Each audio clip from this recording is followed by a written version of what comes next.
السلام علیکم dear student, آج ہم لیسن نمبر 2 کا لیکچر نمبر 2 پڑھیں گے، discovery of cell and cell theory, یعنی خلیے کی دریافت اور خلیے کا نظریہ۔ 16ویں صدی ایک ایسا وقت تھا جس میں بہت سے سائنسدانوں نے سائنسی علوم اور خصوصاً بائیولوجی کی فیلڈ میں بہت کام کیا اور بہت سی نئی باتیں دریافت کیں۔ پھر اس کے بعد 17ویں صدی میں بھی یہی حال رہا اور سائنسی علوم میں مزید ترقی ہوتی چلی گئی۔ 17ویں صدی کے آغاز میں آپ کو بتاتے چلیں کہ 1610 میں ایک اٹلین سائنٹسٹ جس کا نام گیلیلیو گیلیلی تھا، اس نے پہلی مائکروسکوپ ایجاد کی۔ اس کی مدد سے اس نے پلانٹس اور چھوٹے انسیکٹس کیڑے مکوڑوں کا مشاہدہ کرنا شروع کیا۔ اس کے بعد رابرٹ ہک نے اس مائکروسکوپ کو موڈیفائی کیا اور اس کے لینسز کو کمبائن کیا، جو کہ کمپاؤنڈ مائکروسکوپ کہلاتی ہے۔ رابرٹ ہک ایک انگلش فلاسفر، فزسٹ تھا، ایک اچھا میتھمیٹیشین، ایسٹرونامر بھی تھا۔ اس نے مائکروگرافیا کے نام سے ایک کتاب بھی شائع کی تھی۔ اس نے 1665 میں کارک آف اوک ٹری کے بارک کے سلائسز کا مشاہدہ کیا، جہاں اس کو ان سلائسز میں سیل وال نظر آئے۔ پہلے تو اس نے ان کو پوسٹس کا نام دے دیا، لیکن پھر اس نے انہیں سیل وال کا نام دیا کیونکہ یہ اسے موناسٹری مونکس کی رہائش کے کمروں کی طرح لگ رہے تھے۔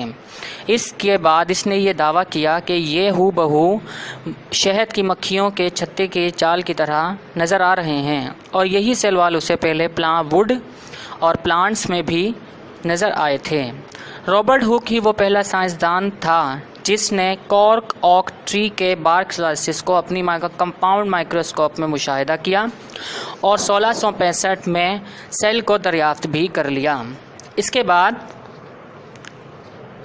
بعد ایک نامور برٹش سائنسدان رابرٹ براؤن، اس نے 1831 میں سیل میں نیوکلیس کو اس وقت دریافت کیا جب وہ اپنی مائکروسکوپ سے آرچڈ کا مشاہدہ کر رہا تھا۔ اس نے سیمبیڈیم پودے کو، اس کے سلائسز، ایپیڈرمل پیلز کو مائکروسکوپ میں لگایا اور اسے مائکروسکوپ سے سٹومیٹا اور نیوکلیس نظر آئے۔ اس کے بعد 1838 میں جرمن باٹنسٹ لیڈن، اس نے یہ بیان کیا کہ تمام کے تمام پودے سیلز کو کمپوز کر کے بنے ہیں، اور اس نے پلانٹس کے سیلز کا اسٹرکچر بھی تفصیل سے بیان کیا۔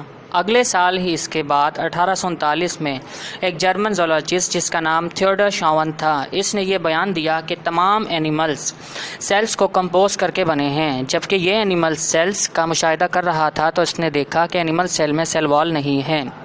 یہیں سے ہی پلانٹس اور اینیمل سیل میں ڈفرینس ہونا شروع ہو گیا تھا۔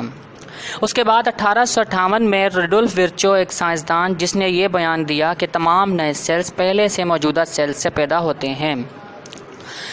ساتھ ہی سیلز کے مختلف آرگنلز اور پارٹس کے بارے میں دریافت جاری تھی، اور شلیڈن، شاون اور رڈولف ورچو کی انتھک محنت کے باوجود انہوں نے آخرکار سیل کے بارے میں تھیوری بنا لی۔